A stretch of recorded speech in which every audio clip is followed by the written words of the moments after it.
Oh, good morning. Good to see you.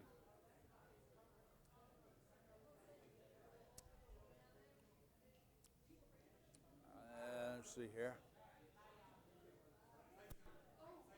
Oh, yes. Okay, we're trying to make sure the recording is working. Hey, Joni. And I saw that picture of Bill Gaither. He must be 300 or 400 years old. He's been around forever. All right, let's see here. Am I on? Yeah, we're in Ecclesiastes chapter 4. For those of you who are in our Bible study hour, it's not going to last an hour this morning. This isn't a real long chapter. I know what y'all thinking, yeah, but you can turn something short into something long. Remember, the book of Ecclesiastes is the best book in the whole Bible to understand how life works without God.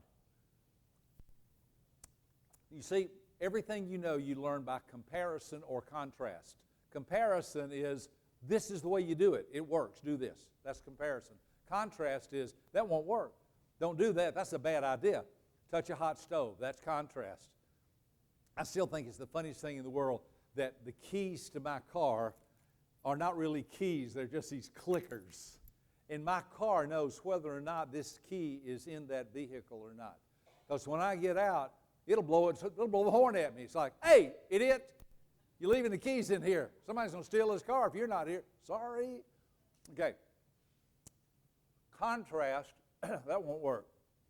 Comparison. Excuse me while I put my mint here on my drink here. Comparison that's the way it's supposed to work. Most of the Bible is comparison. Do this. Follow the Lord. Put your faith in Him. It tells you the right way to live, the right things to do. Contrast is, if you do this, you're going to have a hard time. I'm going to tell y'all something, and y'all are special because y'all are like Bible study, and I just really can be, I'm straight up honest anyway, but I can be a little more vocal in here because I know y'all chose to come in here.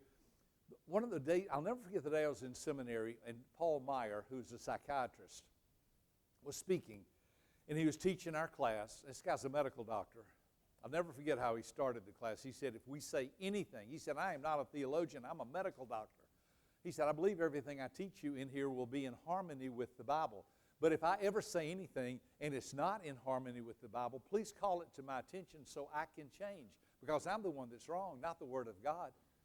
I was sitting there thinking, well, you don't hear that? You work around a lot. You hear that humility all the time with, I could be wrong and please correct me if I've done anything. Never hear that. Here's a medical doctor starting class with, God's right about everything. I think I'm teaching in harmony with what he says, but if I'm not, please call it to my attention and I'll change what I'm teaching. He said something one day in class that upset me. Here's what he said. I'll never forget this, because 99% of seminary was really just, I like hose, turn it on, it was good. But he said something. He said, you show me a 15-year-old girl who gets pregnant, and I'll tell you what will happen in her life for the next 10 years. Now, here's what went through my mind. Well, that's a little judgmental. That's a little opinionated, isn't it? Some girl makes a mistake, and she gets forgiveness, and God forgives her. And we talked about it in that class. He said, all that's true.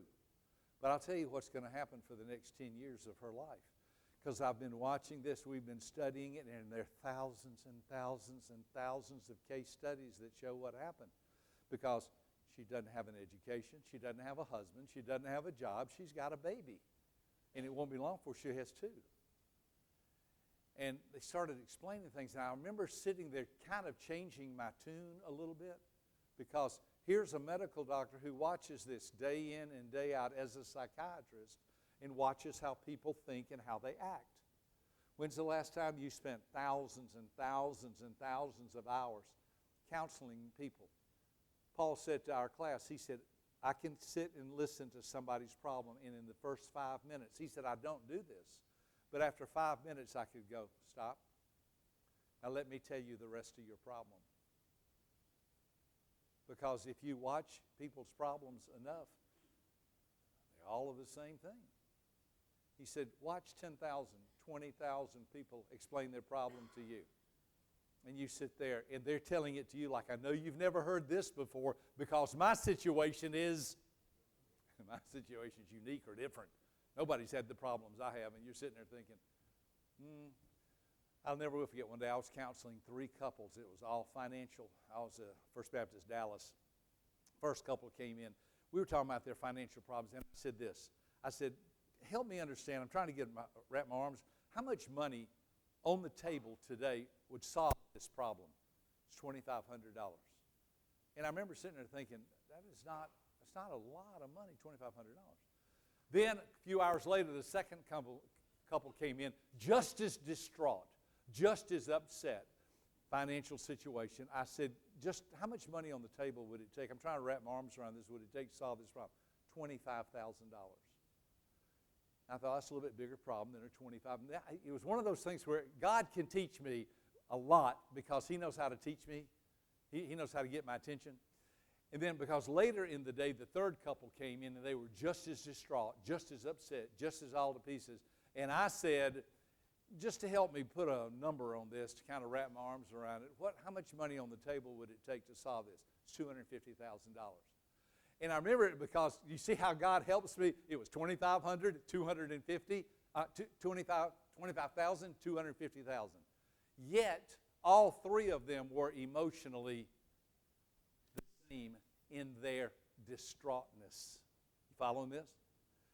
And I remember sitting there thinking to myself, boy, would the $250,000 problem give anything to have the $25,000 problem or the $2,500 problem? But all 3 of them, I went home and I thought to myself, how can people be that upset and yet their numbers are just different, but they have the same distraughtness? And the answer is because people are at different places in their life. Just like I remember when I lost $300 one time to a guy who's going to build me a fireplace, and he took the down payment, because he was always one job behind. Y'all know how that works, where you pay the guy, but the money you give him was to pay for the last job that he didn't finish. And now, instead of building my fireplace, he was out looking for his next job so he could get a deposit so he could build my fireplace. That cost me $300 to learn that lesson. It goes on all the time. Where do you go to school to learn that stuff? The University of Life. How many of y'all ever attended the University of Life? Can I see? Welcome to the club. So the reason I'm telling you all this is we're trying to get wisdom. That's what Solomon's all about. David had a whole heart for God. Solomon had a half heart for God. And Rehoboam had no heart for God. 3 generations.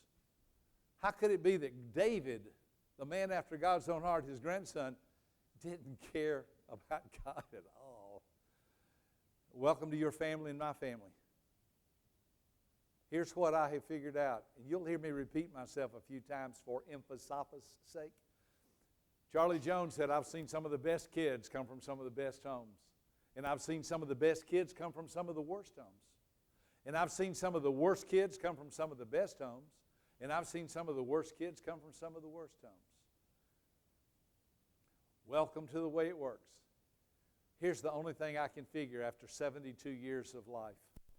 It just sort of depends on whether or not in your heart you want to seek God and know Him and follow Him and love Him. I think that's true of you. You know why I think that? Because here you are. There must be something in you that says, I want to know more about God. I want to know more about the church. I want to know more about the Bible. I just want to grow. So God teaches Solomon primarily through contrast, because you could put this phrase almost on every verse in Ecclesiastes. You'd read the verse and say, and that's what life is like outside of a relationship with God. Let's see how it looks in chapter 4 this morning. Again, I looked, and I saw all the oppression that was taking place under the sun. I saw the tears of the oppressed, and they have no comforter. Have you ever heard your children say, well, I just don't think that's very fair? Have you ever said, well, that's not fair? You weren't the first person to say that, my friend. Now, fortunately, I taught my children when they were young. They would say, because I had 4 girls. Boy, 4 females, and I'm their father trying to raise them. I remember when I just had 2, they would order dessert. And they would both get a dessert, and they would both eat about half of it. Now, I'm from the old school. Clean your plate because of the kids in China or Africa. Okay, never stop to thought, if you clean your plate, what good's it doing them in China or Africa? But that's another story. So here's what I would do. I would let my oldest daughter, Rachel, you pick the dessert. Okay? You pick it. You and your sister Esther, y'all can talk about it, but you make the final choice because you're the oldest. Then I'm going to let you cut it in half. And then I'm going to let Esther choose which piece she wants first. Have y'all ever seen somebody cut a piece of dessert like this? They hold their arm to make sure they're cutting it evenly, because I'm cutting this thing and you get to choose the first piece. That will cause it to be as even, Stephen, as possible. You know, I learned something from that too. I cannot tell y'all how many business deals I have been in my life where I've said to someone, we're negotiating back and forth, and I'll say, tell you what, you decide how you want this business deal to work out. You tell me anything you decide, you share it with me, and then let me choose which side I want, which half I want. That solves a lot of problems. But how do you make everything work the way you want it to? I looked, I saw all the oppression that was taking place. Slavery, injustice. I want to share things a little bit hard, okay? Because that's why y'all came, so you could learn something. Have y'all ever heard this? We hold these truths to be self-evident, that all men are created equal. Really? Why won't y'all let women vote?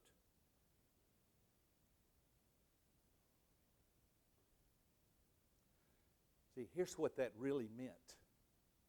We hold these truths to be self-evident that all white men who are landowners and are in positions of authority are created equal.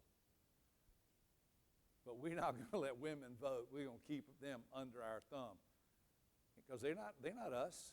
And slaves, are you kidding me? They're not even people. You see how things get mixed up? So I wasn't there. I didn't interview everybody, but I know this. If before they ever wrote the preamble to the Constitution, Solomon said this: if you think you're going to make everything work out where everybody's happy and everybody's even and everything's fair, you got another thought coming. Tears of people who are oppressed, bad relationships, bad financial situations, bad problems, and nobody's comforting them. I've seen people who really hurt badly, and nobody was there to help them. Verse 1. Let me go back and get the train of thought. They have no comforter. Power was on the side of their oppressors, and they have no comforter. So that's all the first verse. You would say, I've seen that too. I've seen when I was a young boy, my father, who was Jewish, go to collect rent from someone that he had bought the property. He had paid the taxes. He had bought a garage for someone to have a place they could have a business. I would go with him sometimes to collect rent. And here, you ain't nothing but a damn Jew, to my father. And I'm a little boy standing there thinking, I thought my dad bought this place so you could have a business and you didn't have to. I remember us, my father and myself, flying to Philadelphia. And William Elliott, who's dead now, William Elliott was the black guy who drove the truck for my dad. He drove the truck to Philadelphia. My father and I flew. We loaded. My father sold antiques. He sold furniture in Griffin, Rohm's Antique Mart. And we loaded the truck up, and we drove back. I was probably about 10 years old. William Elliott, the driver, was here, I'm in the middle, and my dad's right there driving this truck back. William Elliott taught me how truckers blink their lights to be, you can move over. It's all clear. Y'all know what I'm talking about? You can blink the lights, except it was on the floor then. That means you're safe. Come on over. I said, why are you doing it? Then I'd watch the truck in front blink their lights, meaning thank you. Look at it. I'm so glad y'all know that stuff. You know, I learned that as a little kid. Blink the light. Thank you. We stopped in North Carolina. We went in to get something to eat, and they walked over and said, he can't come in here. He's black. He had to get up and go outside. I watched my father sneak around to the back of the hotel. He got a room in the back of the hotel so he could let William Elliott come in so he could spend the night in our room. That's what I grew up with, Jews and blacks. I understand racism. I get it. I understand that. I can't fix it. I can just do my part. I'm amazed when I'm working with an African American, to be politically correct, especially someone much younger than me, and I look at them. Had it happen yesterday. Somebody was helping. I said, thank you, sir. They looked at me like a white man saying sir to someone who's young like that. I'm just trying to be rooted and grounded as a Christian to love people. That's just what I'm supposed to do. Okay? I've had people work for me. I've had Jews work for me. I've had Gentiles work for me. I've had male, female. Pedro's Hispanic. Carl was African. It doesn't matter to me. I just look at people and want. See, Jesus died for. I think some of us got a real surprise when we get to heaven. One of my favorite jokes. Okay, it's time for a joke. Lighten up. Let's see. These two guys live next door to each other, Fred and Bill. Fred was black, Bill was white. And they had an ongoing argument about what color was Jesus. And Fred said, I believe Jesus was dark. I believe he was black. Bill said, oh, no, he was white. I'm sure of it.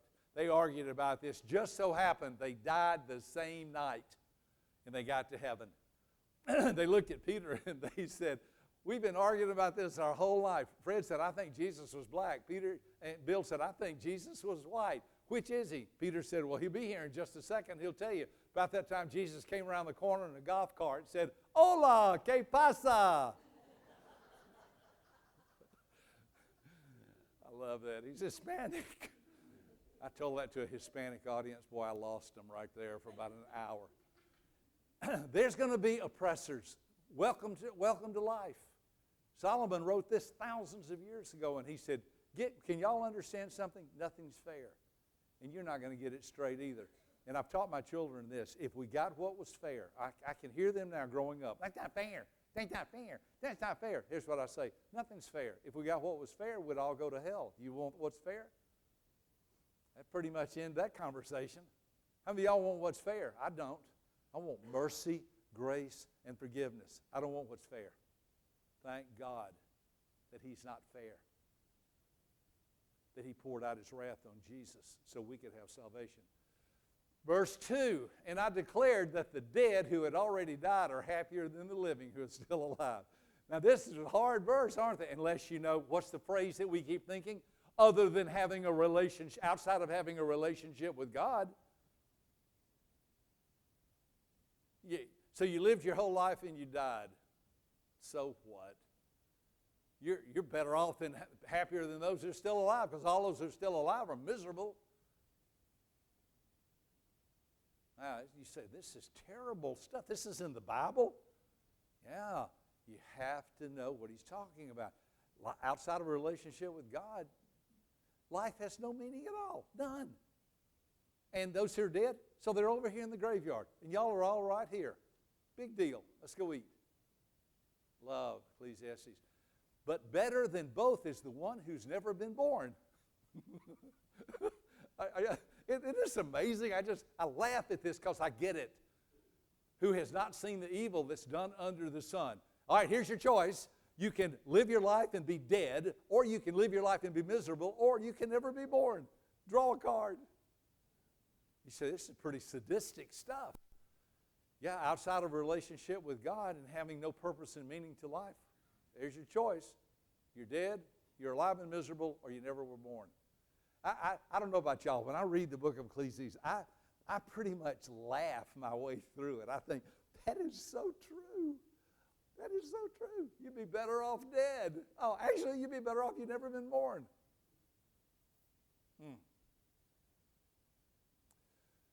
Verse 4, and I saw that all toil and all achievement spring from one person's envy of another.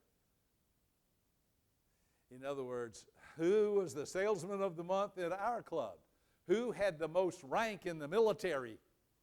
Who was in charge of the most people? Who had the most money? Who was the president of the club? Who was the CEO of the organization? Any other meaningless topics y'all want to throw out at me today, Solomon would say? It's just a bunch of envy outside of a relationship with God. What are you going to do? I'm going to work hard and be the salesman of the month. My daughter, Susanna, told me she works for ADT, that's the security. I get ADT and ADP mixed up. ADP is the payroll, ADT is the security. She's the number 11 salesperson in America. And I'm not surprised because she could sell an anchor to a drowning man. I'm telling you, she learned it from me trying to raise her and negotiating with her about everything. And I'm happy for her. She's doing real well. But she's on number 11. You know what that would mean? I mean, somebody else is number 10 and 9 and 8. Y'all following this? You know what I tell her? Keep it up, honey, because you're off my payroll, and that's what makes me happy. You know, your children. I heard Bill Cosby say it first. He said, the greatest move a father will ever make for his kids is this. That one right there. Put your hand in your pocket. He said, you have to teach your kids, keep your hands out of my pockets. That's how you can tell, by the way, if someone's grown. Y'all, I will never reveal anything to y'all that's hurtful, but if you'll recall, about a year ago, I shared with you, 6 months to be exact, because I told the lady I'm coaching, don't call me for 6 months, because I've told you what to do. She wants to call me to fix her problems, and I can't. She called me this week to let me know she's finally got her son off of her payroll because she takes care of him and helps him, and he's 57.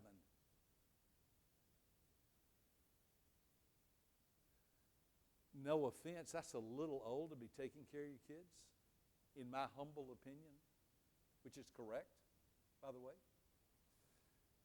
It's been hard because you know as well as I do, you're emotionally tied to your kids. And when they come to you and they need something, your heart is above your head.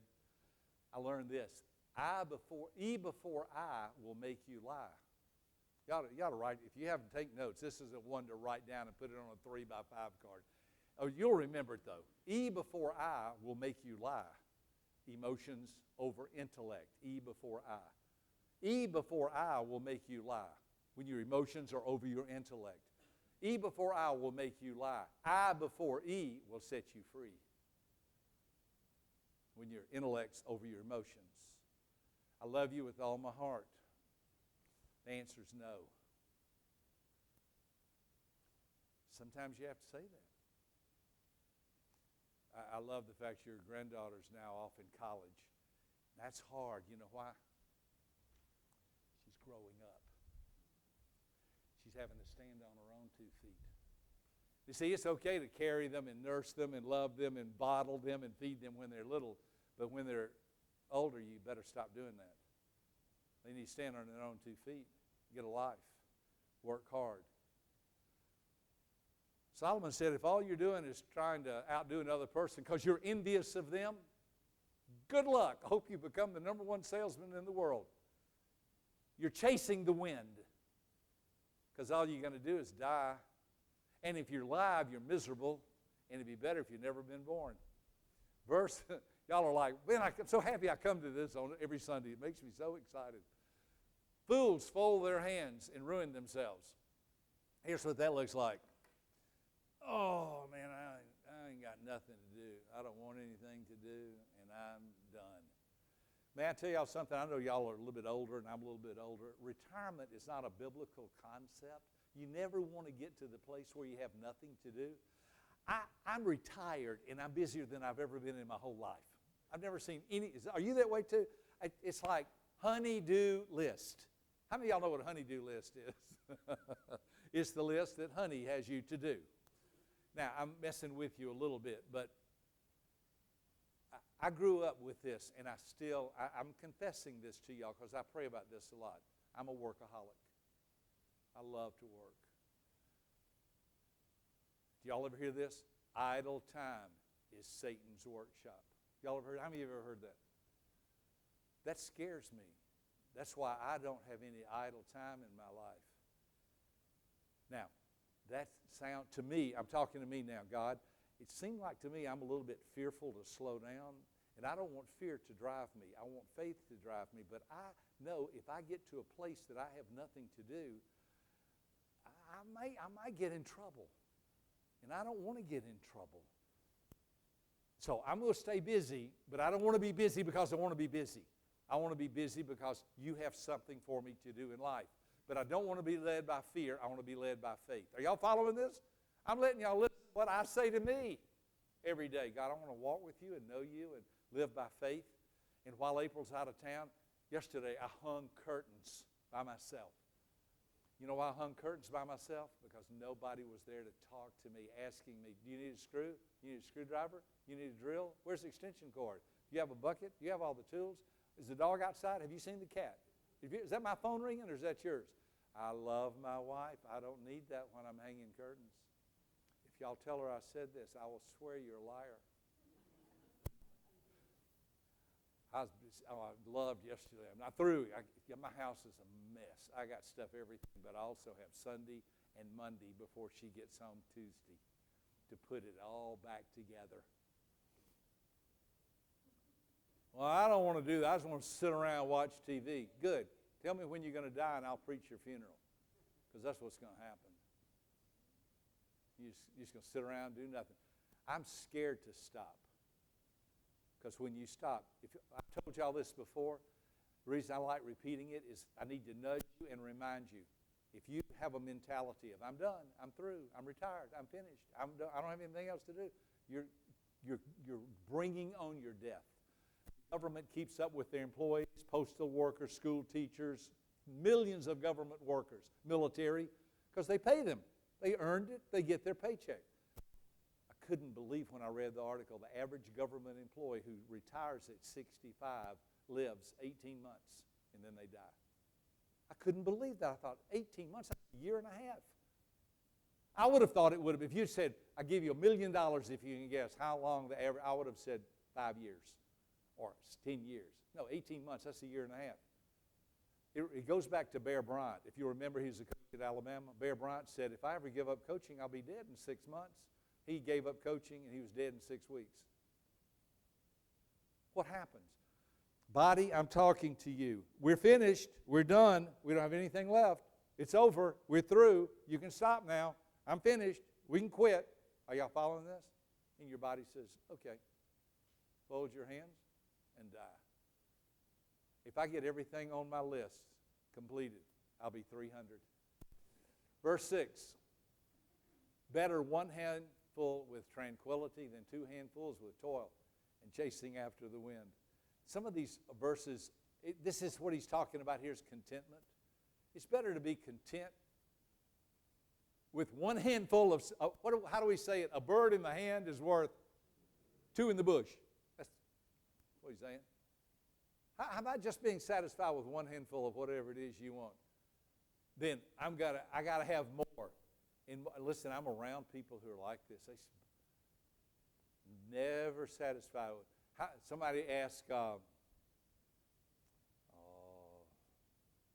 remember this story. I can't remember who it was now, but they asked him how much money was enough, and his answer was a little more. I was at Florida Bible College when a guy named Mr. Davis died.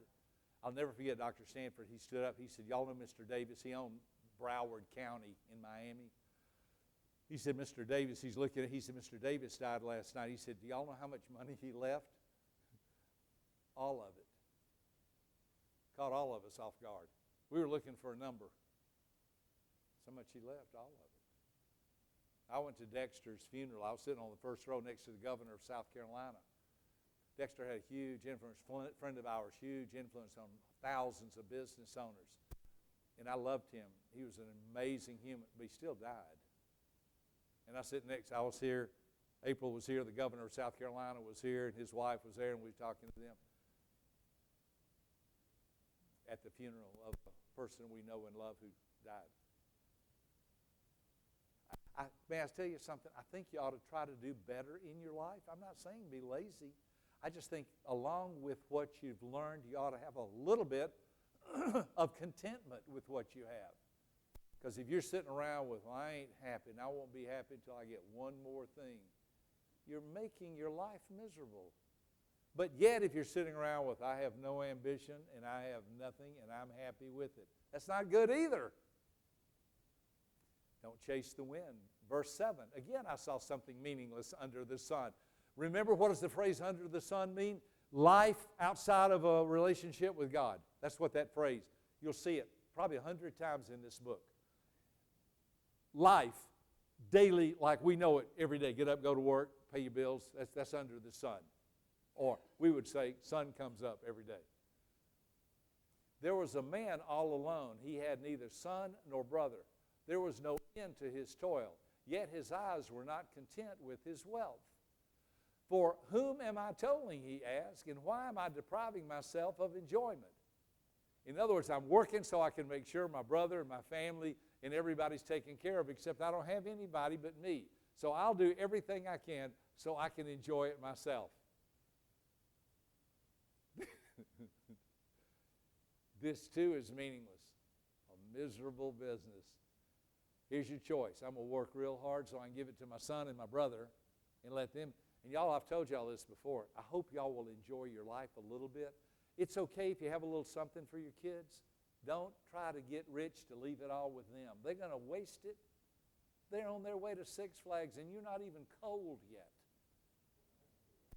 They're going to Disney World. They're going to have a time. They're buying them a new car and you being so frugal so you can save 2 pennies so you can have something to give to them that they don't even stop to think about. They've already spent it. I love this because you know what? How about this? Be balanced. How about when's the last time you went on a vacation? When's the last time you had a little bit of fun? Here, you ready? Y'all ought to go out to eat today and have something that you enjoy for lunch. I am, because my wife's out of town. I think I'm going to go to Wendy's. Wendy's has the best chili. I swanee, they have good chili. I like that. But if you say, okay, I'm going to live my life so I can get all my money and give it to my brother and my son, that's foolish. And I'm going to live my life so I can just enjoy it all for myself. That's foolishness too. This is the wisest man that ever lived. How are you going to outsmart him? He says, it's a miserable business, isn't it? I love this book. 2 are better than 1 because they have a good return for their labor. He's not through. Have you ever noticed that it's good to have somebody to work with?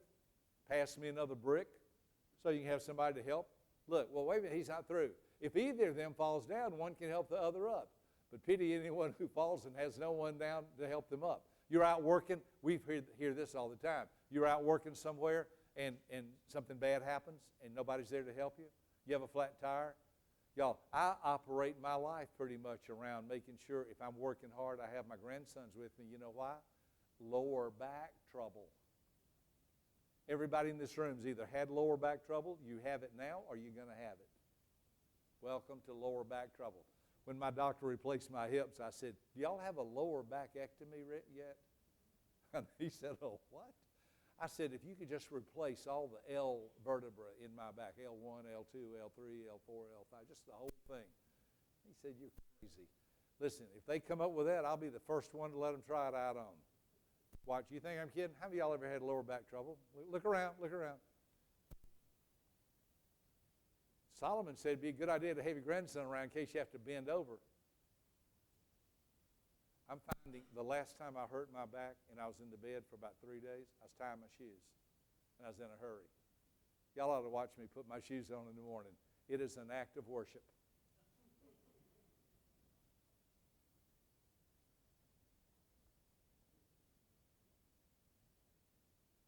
And that's just to start with. That's before the sock and the shoe. I've learned this. Just the sock, then the other sock. If you do the sock and the shoe, it'll pull on your back too long. Y'all ought to pay for this stuff I'm teaching y'all. Yeah, once you hurt your lower back, man. Okay, so he says, wait a minute, he's not through. He says one more thing here I like.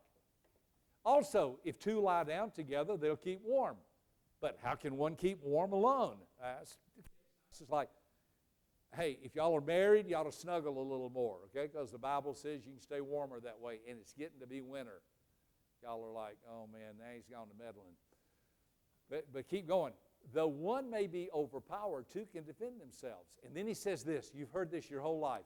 Here's where it is in the Bible. And a cord of 3 strands is not quickly broken. Are you aware they have done studies? You put one rope and pull on it, and how much tension it can have before it'll break. Then they do wrap 2, but when they do 3, it's like you can't break that thing.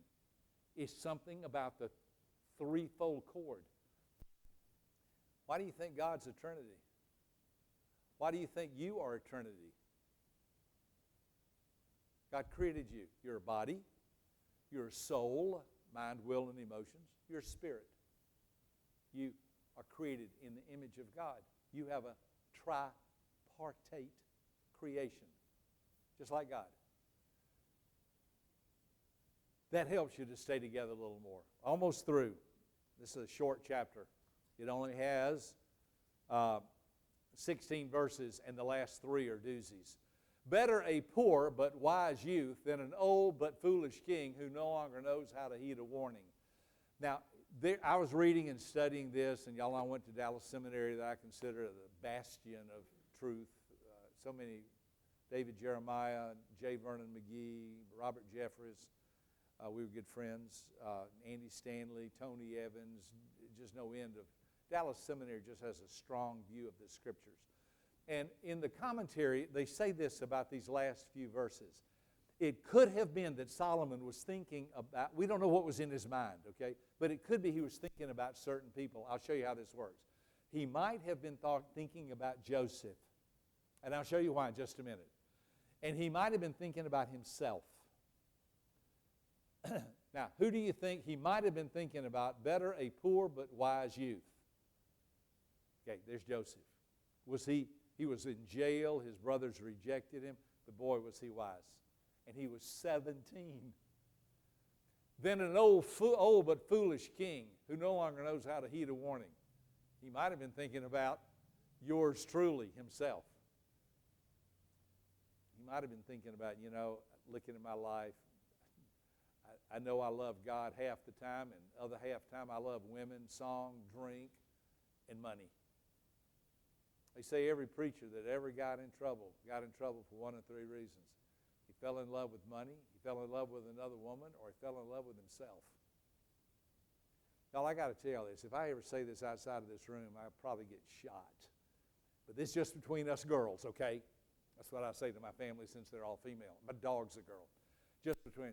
I really question, and I've been in First Baptist Dallas, First Baptist Atlanta, Mount Vernon Baptist here. I really question the idea of a full-time minister as a pastor who doesn't also know how to do something else, like a business or be an employer of people. I've seen a lot of things in church that bother me. It's like preachers have this idea of we don't have enough money, so let's take it up an offering. And here's what goes through my mind. Do you know how hard it is to make $1? Have you ever gotten a shovel and dug a ditch and earned money and then asked somebody to give it? I just watch preachers. It seems they have an attitude towards people that you have a lot of money and you ought to give it. I got news to you. Making money is not as easy as it is to ask people to give it. But that's all I have to say about that. And if y'all have any other comments, you can talk to each other outside. I hope you know what I'm saying. I love pastors. I love preachers. Well, here it comes. I've seen a lot of people go into ministry because they're lazy. Ooh, who said that? You did. Okay, you and Jeff been in the ministry a long time. I don't have anybody in mind. Cross my heart and hope you die. I promise you. I'm not thinking about anybody. I'm just saying, Ministry is a great place to hide, to get a job and a paycheck. And here's, I have spent a lot of time praying as a pastor. I've spent a lot of time praying as a Christian. I've spent more time praying as a business owner. Because when you have a payroll, and I don't say this to be arrogant, you don't know what life's really like till you have a payroll. And you have people depending on you. If you don't have money to pay them, they can't pay their house note, they can't pay their car note, they can't buy groceries, and it all dependent on you. That's hard.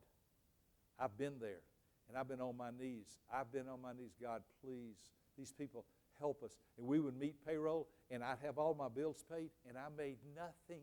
And I was doing cartwheels all the way down the street and back. I was so happy because everybody else got paid. I'm just saying, this is, y'all own your own business. It's different, isn't it? When you realize, I don't have a paycheck. I don't have any benefits. I don't have any overtime. I have nothing except an opportunity. It's a different world. Forgive me if I sound harsh. I don't mean to be. I just know the value in a pastor knowing my people work hard, and we need to be careful with what we do with the funds. I'm probably going to get fired. Okay, ready? Verse 14. Now, these are the last three verses. 14, 15, 16. The youth may have come from prison to the kingship. That's why it may have been who? It may be Joseph he's thinking of. He doesn't mention names here. The youth may have come from prison to the kingship. Or he may have been born in poverty within his kingdom. I'm not sure what he's going with all this, but he's talking about he went from having nothing to having everything. Verse 15. I saw that all who lived and walked under the sun or in this life followed the youth, the king's successor. There was no end to all the people who were before them, but those who came later were not pleased with the successor. In other words, I've watched the youth, and he had nothing, and then he had something, and he became the king, and then he died, and somebody else took his place, and people were not happy with who took his place. If you'll read the book of Exodus, here's the way it starts. And there arose a Pharaoh in Egypt who knew not Joseph. I love the story. And y'all, I love y'all. I love y'all. In fact, y'all just listen to me and let me be crazy and random. There was a pastor who retired. He is very elderly. He retired, and they brought in a young preacher. And the young preacher preached his first message, and everybody was leaving the church. And one of the elderly ladies looked at the young pastor and said, well, young man, you have some mighty big shoes to fill. And he was wise enough to say, you didn't hear? And she said, hear what? He said, the former pastor took his shoes with him.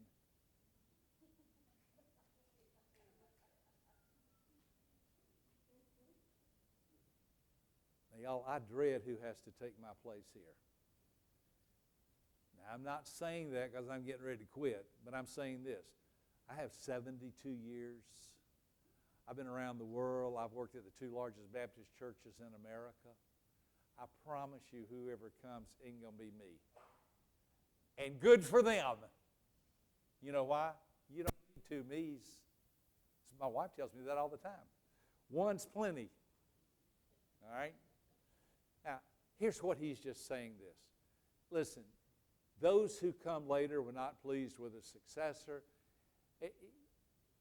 If you're here and somebody, how many of y'all ever been working for a company and they changed leadership? Okay, I guarantee you what you said. Well, they ain't doing it like we used to around here. This is no good. That person doesn't know what they're doing. The wisest man who ever lived watched all this stuff, and here's what he said. You ready? Here's how he finished. This is meaningless. A chasing after wind. I was in the military for 2 years at Gordon Military College. I watched when people would change ranks and outrank somebody, and I watched personalities change and power. Y'all know the three gods of this world: money, sex, and power. Those are the gods of this world. This is the one where he says, boy, you better. And here's what I think. I'm going to stop with this. I think they're in that order too. What do you mean?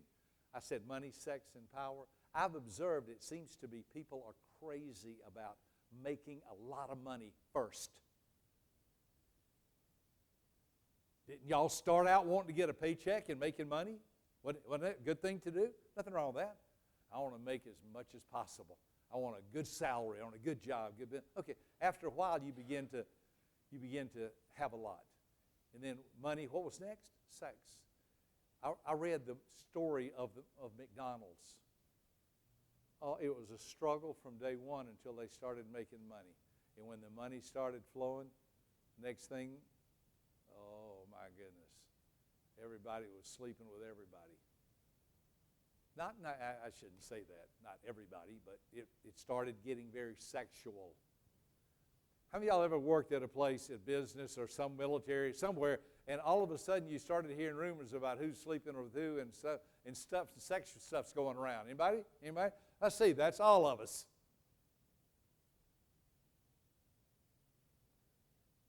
Money, sex, and what's the third one? Power. I've watched this. You start out wanting to make a lot of money, and the next thing you know, you want to have a lot of women. The next thing, you get into politics. I read a list. I wish I had it here. It was a list of 14 are convicted felons, 28 have spent time in prison, 13 were divorced, 16, 4 committed murder. You read through this, and you just read through this, and you look at the list, and then it says, who is this list? And I'm thinking, oh, it's a trick. It's the NFL or the NBA or the National Baseball League. It's the Congress of the United States. Let me encourage, Google that.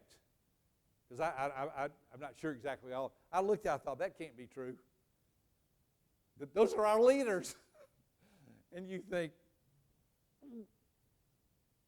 I thought maybe it was a group that was in the Griffin Penitentiary. You know, they're in Washington running the country. You don't hear anything like what you hear on Sunday in Ecclesiastes, do you? Isn't that a great book?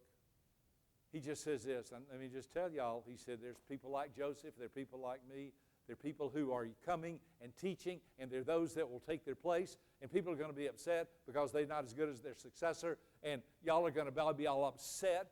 When Dr. Criswell, I'll never forget this, I was talking to Charles, I promise I'll stop with this. I was talking to Charles Lowry, because Dr. Criswell was getting up in years. I don't know if y'all ever heard of Dr. Criswell. He was the Baptist Pope. Okay, that's what we used to call him. W.A. Criswell. You can Google him. Look at some of his YouTube messages. Oh, nobody like Dr. Criswell. I would take him places, and we would walk in the room where Dr. Stanley and Adrian Rogers and Jerry Vines and all these pastors were. Dr. Criswell would walk in the room. They would all stand up in honor of him. See, in the 40s, where God is dead was getting real popular, Dr. Criswell had a Ph.D. He was called a holy roller with a Ph.D. Nobody knew what to do with a smart man who would hold up a Bible and say, this is the word of the living God. He would have on a white suit and a black Bible, and everybody else is teaching God is dead, and we all came from monkeys and all that stuff, and here's Dr. Criswell preaching, and all these young preacher boys, Charles Stanley, Adrian Rogers, Jerry Vines, and all them, Ed, Second Baptist Houston, Ed, y'all know Ed. They were all, Ed Young, he's on TV. They're all listening to Dr. Criswell. He was the precursor to all that came in the 70s and 80s and 90s, and now their children, Andy Stanley, Ed Young Jr., all these are now preaching the truth. All that goes back to Dr. Criswell. Okay, so I was not telling y'all about Dr. Criswell. I was going to tell y'all something about Dr. Criswell. What were we talking about? Y'all remember? Oh, PhD, holy roller. It's coming. I got to wait for the satellite to pass up. What?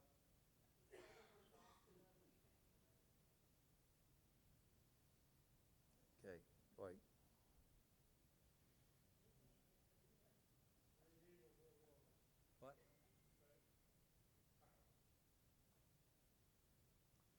y'all are helping me. It'll come. It'll come. Just give me a second. Talking about Dr. Criswell, talking about... Oh, I remember what it was. Yeah. Thank you. So, Charles and I were talking, and Charles, I said, what do you think is going to happen when Dr. Criswell dies? I mean, he was up in years. And I said, he's not going to retire. You'd have to pry him out of the pulpit. So what do you think? Charles said, well, because Charles's father was a pastor. And Charles is the one who went to Garner-Webb. Charles Lowry, he taught there. And then he came from Garner-Webb to Dallas. Charles said, what usually happens is this. Whoever takes a notable person's place has a war on their hands because they're not Dr. Criswell. And a nasty church fight breaks out. And people fight and the church splits. And people leave and they get their panties in a wad and they're upset because somebody said something and it's nasty for a while. And that's whoever is the second person to take the place of Dr. Criswell has a war on their hands and eventually resigns because it's a bloodbath. And then whoever comes next is the pastor. I said, really? This is before it all happened. This is before it all happened. So we were talking about it one day. And then Dr. Criswell brought on a co-pastor. His name was Joel Gregory. Y'all can look all this up. Joel Gregory came, and I mean, it was a bloodbath. And then after all that settled, O.S. Hawkins from First Baptist, Fort Lauderdale, came to be the pastor. And there was peace in the valley for years and years. Why am I telling you all this? So you can have some wisdom. I promise you I'm not going to be here forever. I promise you, I'm not that familiar with Jeremy. He's not going to be here forever. I'm like there have been like 100 pastors of this church because it's been here forever. I mean, I don't even know. Y'all, I remember the first Sunday I spoke here, I had a couple come up to me and tell me, you are not like our former pastor, and we are leaving the church. I didn't even know them. And they just walked right out of this church and left. Bye.